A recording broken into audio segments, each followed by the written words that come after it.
Halo semuanya, selamat siang untuk kita. Perkenalkan, nama saya Octavian Nababan. Saya dari kelas 2 AKTPC. Baiklah, pada video kali ini saya akan menjelaskan salah satu laporan keuangan, yaitu laporan arus kas. Dan metode yang akan saya jelaskan dari laporan arus kas ini adalah metode tidak langsung.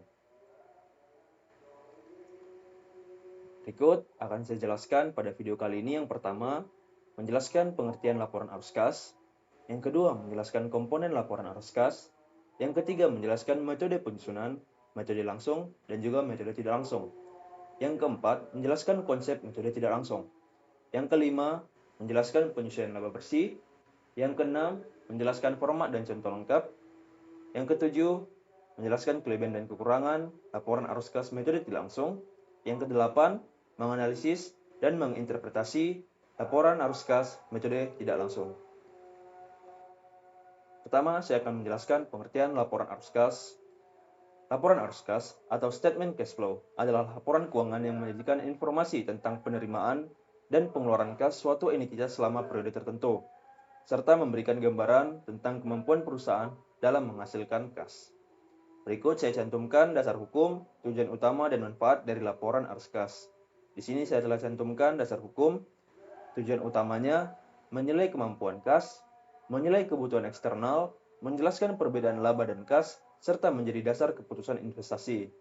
Manfaatnya memprediksi arus kas masa depan, penilaian fleksibilitas keuangan, dan menganalisis manajemen kas. Kedua, komponen laporan arus kas. Ada 3 komponen utama dalam laporan arus kas. Yang pertama, arus kas kegiatan operasi, arus kas dari kegiatan investasi, dan arus kas dari kegiatan pendanaan. Arus kas dari kegiatan operasi atau operasional adalah aktivitas penghasil pendapat utama dan aktivitas lain yang bukan investasi atau pendanaan.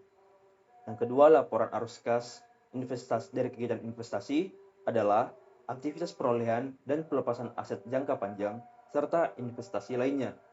Yang ketiga, arus kas dari kegiatan pendanaan adalah aktivitas yang mengakibatkan perubahan dalam modal dan pinjaman perusahaan. Berikut saya akan jelaskan dari mana saja sih diperoleh arus kas operasi, arus kas investasi, dan arus kas pendanaan. Arus kas dari kegiatan operasi atau operasional diperoleh dari penerimaan pelanggan, pembayaran kepada pemasok, pembayaran beban operasi, pembayaran pajak penghasilan, penerimaan bunga dan dividen. Sedangkan arus kas investasi diperoleh dari pembelian atau penjualan aset tetap, pembelian atau penjualan investasi, pemberian atau penerimaan pinjaman, dan akuisisi bisnis atau divestasi. Terakhir, arus kas pendanaan diperoleh dari penerbitan atau pelunasan saham, penerbitan atau pelunasan obligasi, pembayaran dividen, dan pembayaran utang bank. Yang ketiga, metode penyusunan laporan arus kas. Di sini saya akan menjelaskan metode langsung dan juga metode tidak langsung. Metode langsung menyajikan penerimaan dan pengeluaran kas bruto dari aktivitas operasi. Metode tidak langsung dimulai dari laba bersih periode berjalan. Metode langsung dimulai dari kas diterima dari pelanggan. Metode tidak langsung disesuaikan item non-kas dan perubahan modal kerja. Metode langsung memerlukan data rinci transaksi kas. Metode tidak langsung menggunakan data dari laporan laba rugi dan neraca. Metode tidak langsung lebih informatif namun sulit dibuat. Metode tidak langsung lebih mudah dibuat dan lebih umum digunakan. Metode langsung jarang digunakan dalam praktis. Metode tidak langsung banyak diterapkan perusahaan di seluruh dunia. Sedangkan metode langsung direkomendasikan oleh PSAK dan IFRS. Yang keempat, saya akan menjelaskan metode tidak langsung atau konsep dasar metode tidak langsung. Prinsip utama, arus kas dari kegiatan aktivitas operasi dihitung dengan menyesuaikan laba bersih terhadap transaksi non-kas, perubahan saldo aset lancar, dan kewajiban lancar. Berikut saya cantumkan laba bersih, penyesuaian, dan arus kas operasi. Maksudnya dari sini adalah laba bersih kurang lebih penyesuaian sama dengan arus kas operasi. Laba bersih dari laporan laba rugi harus disesuaikan karena angka tersebut belum mencerminkan uang tunai yang benar-benar masuk atau keluar. Penyesuaian tersebut dibagi menjadi 3 kategori yang telah saya cantumkan di bawah ini. Yang pertama, penyesuaian non-kas. Yang kedua, perubahan modal kerja. Dan terakhir, pos luar biasa. Penyesuaian non-kas menetralkan biaya-biaya akuntansi yang telah mengurangi atau menambah laba bersih tetapi sebenarnya tidak melibatkan perpindahan uang kas. Perubahan modal kerja, bagian ini menyesuaikan perubahan pada aset lancar dan kewajiban lancar yang mempengaruhi kas perusahaan. Yang terakhir, pos luar biasa. Pos luar biasa atau pos lainnya adalah bagian untuk menyesuaikan pendapatan atau beban yang klasifikasinya bisa berbeda atau memerlukan penanganan khusus. Tanda plus dan tanda minus ini artinya adalah kalau tanda plus, semua ini ditambahkan kembali karena mereka telah mengurangi laba bersih padahal tidak ada kas yang keluar. Sedangkan tanda minus, keuntungan penjualan aset dikurangkan karena keuntungan akuntansi ini sudah menaikkan laba bersih.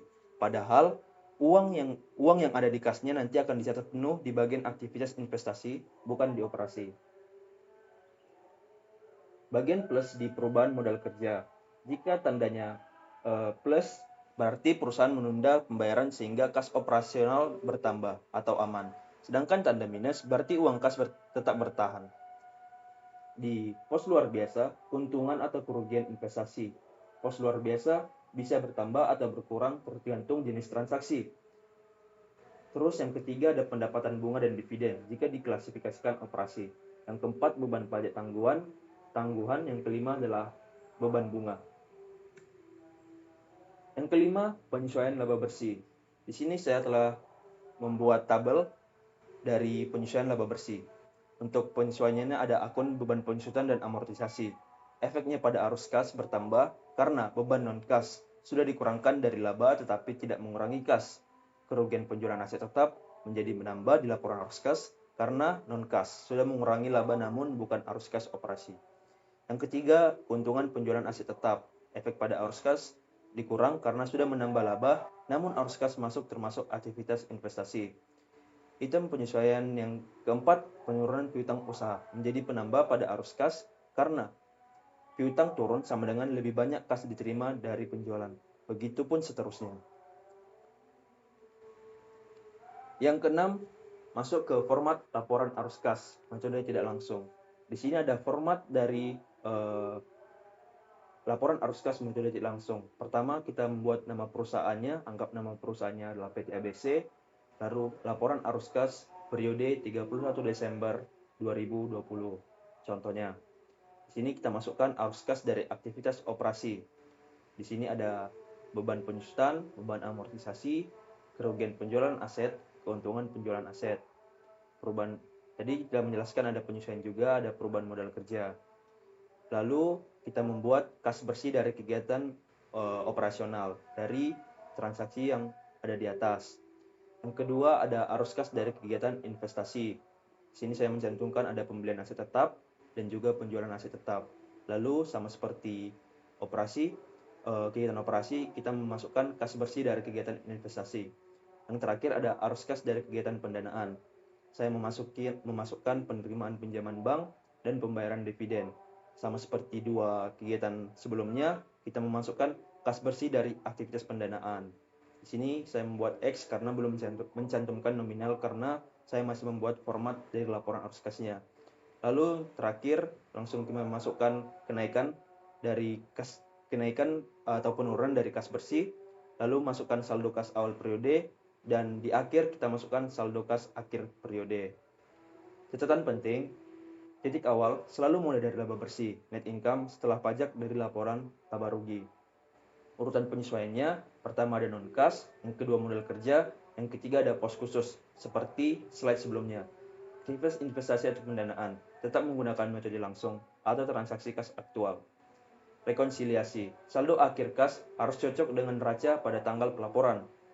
Pengungkapan tambahan, transaksi non-kas signifikan harus diungkapkan dalam catatan. Lanjut, saya akan menjelaskan contoh penyusunan. Tadi kita anggap PT ABC.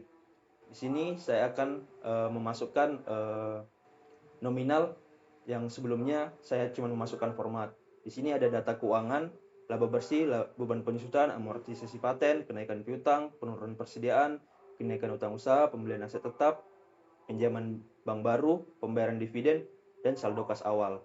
Sama seperti format tadi sebelumnya, pertama kita masukkan aktivitas dari kegiatan operasional. Laba bersihnya 150 juta. Kita masukkan 150 juta. Beban penyusutan menjadi penambah dari kegiatan operasional, masukkan 40 juta. Amortisasi paten juga menjadi penambah dari aktivitas operasional, tambahkan 10 juta. Kenaikan piutang menjadi pengurang dari kegiatan operasional. Kita masukkan minus 25 juta. Penurunan persediaan menjadi penambah, masukkan 15 juta. Kenaikan utang usaha menjadi penambah, masukkan 20 juta. Kas bersih dari kegiatan operasi atau kegiatan operasional 210 juta. Lanjut kedua dari aktivitas investasi. Di sini cuma ada satu transaksi, yaitu pembelian aset tetap. Menjadi pengurang karena dia membeli 80 juta. Kas bersih investasi 80 juta. Yang terakhir ada aktivitas pendanaan. Aktivitas pendanaan di sini saya cuma membuat dua, yaitu pinjaman bank baru menjadi penambah dari aktivitas pendanaan 50 juta, pembayaran dividen menjadi pengurang dari aktivitas pendanaan sebesar 30 juta. Lanjut, kelebihan dan kekurangan metode tidak langsung pada laporan arus kas. Kelebihannya mudah disusun pastinya, hemat biaya dan waktu, rekonsiliasi transparan, paling banyak digunakan, dan analisis mudah. Kekurangannya itu kurang informatif, sulit dipahami oleh pemula, potensi manipulasi, kurang prediktif, pace akal lebih dianjurkan langsung. Selanjutnya, saya akan menjelaskan analisis dan interpretasi laporan arus kas. Di sini ada 4 skenario. Yang pertama skenario ideal, skenario startup atau ekspansi, skenario bermasalah atau warning, skenario restrukturisasi. Skenario ideal, operasi menghasilkan kas, investasi untuk ekspansi, pembayaran utang atau dividen. Ini merupakan indikasi perusahaan mature yang sehat. Untuk skenario startup, operasi belum untung, ekspansi besar, dibiayai pinjaman atau investor, normal untuk perusahaan tahap awal. Skenario bermasalah atau warning, operasi membutuhkan kas, menjual aset dan berutang untuk bertahan, merupakan tanda kesulitan dari keuangan. Skenario restrukturisasi, jual aset dan operasi menghasilkan kas untuk melunasi utang. Ini merupakan perusahaan dalam proses restrukturisasi atau pengurangan. Ringkasan atau kesimpulan. Laporan arus kas wajib disajikan sebagai bagian dari laporan keuangan lengkap. Terdiri dari 3 aktivitas, kegiatan operasional, kegiatan investasi, dan pendanaan. Metode tidak langsung dimulai dari laba bersih, disesuaikan item non-kas, dan perubahan modal kerja. Penyesuaian kenaikan liabilitas lancar ditambah, penurunan liabilitas lancar dikurangi. Aktivitas investasi dan pendanaan tetap disajikan secara langsung atau kas aktual. Saldo kas akhir harus sama dengan saldo kas di neraca. Oke, semuanya, berikut penjelasan singkat dari saya terhadap laporan arus kas metode tidak langsung. Jika ada kesalahan, saya mohon maaf. Saya akhiri. Selamat siang untuk kita semuanya. Terima kasih.